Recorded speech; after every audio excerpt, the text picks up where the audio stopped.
Lieutenant Governor Dan Patrick has released his list of his top priorities for next year's legislative session. The Lieutenant Governor will have a total of 30 low bill numbers for high priority bills that he is committed to fighting for when the 85th legislative session begins in January. The list includes passing a balanced budget, property tax reform, school choice, sanctuary cities, and more. So how will these bills affect Texas? That's our topic this half hour. And as always, we like to hear from you on our Fox 26 Facebook page and on Twitter. Just send me a tweet at Sally Mack, Fox 26. Let me know what your priorities are.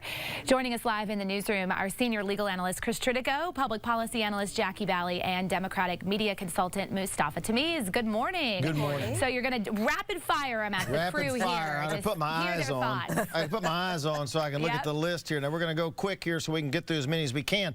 So, Jackie, we'll start with you. His top priority here is a balanced budget. A state cannot print money, and so they have to have a balanced budget every year. I'm wondering why we're even worried about this. Because there are so many years prior to that there was questioning, we had a deficit. We've seen that the last session they did very well, and I think that's why he's making sure that continues to be a priority. Set a low bar, so you'll always succeed.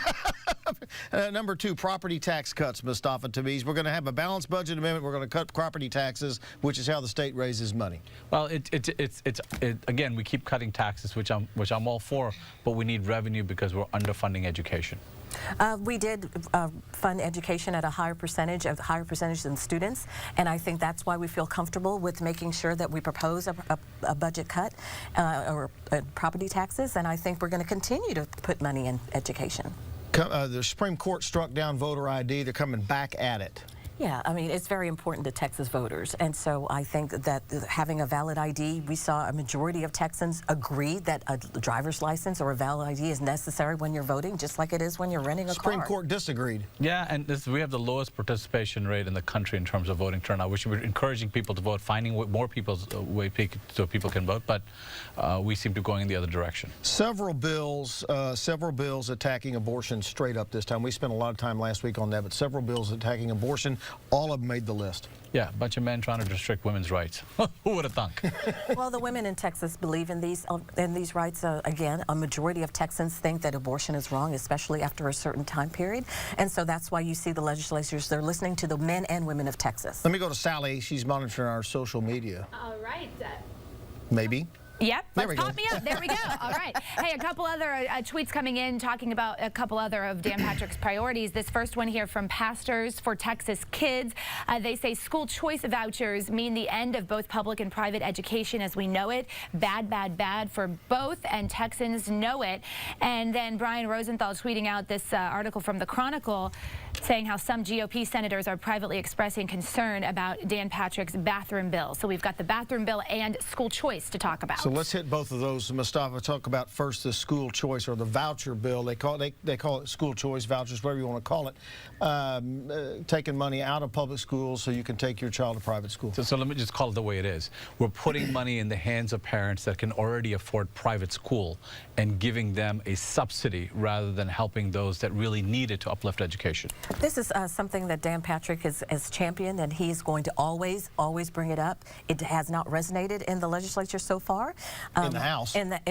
But I do think that he is going to continue to bring it up. The House is still not going to pass this, I don't think. No, it's not going to pass this time, but he will continue to bring it up. Women's Privacy Act. This is this is rebranding of the bathroom bill he couldn't get through last time. Yeah, and as I said earlier, this is very important for a majority of voters, Democrats and Republicans. So you're going to see various versions of this transgender bill. Less than a minute. We're turning into, the party of Lincoln has turned into a branding reality TV party, and they're coming up with names to try to push something through that nobody wants. Now, this is something I think is actually a pretty important bill. They're going to put limits on the rising cost of college tuition. This is number 19 on Dan Patrick's list. That's awesome. Well, if that's the case, then why did he take funding away from communities of color and achieving higher education?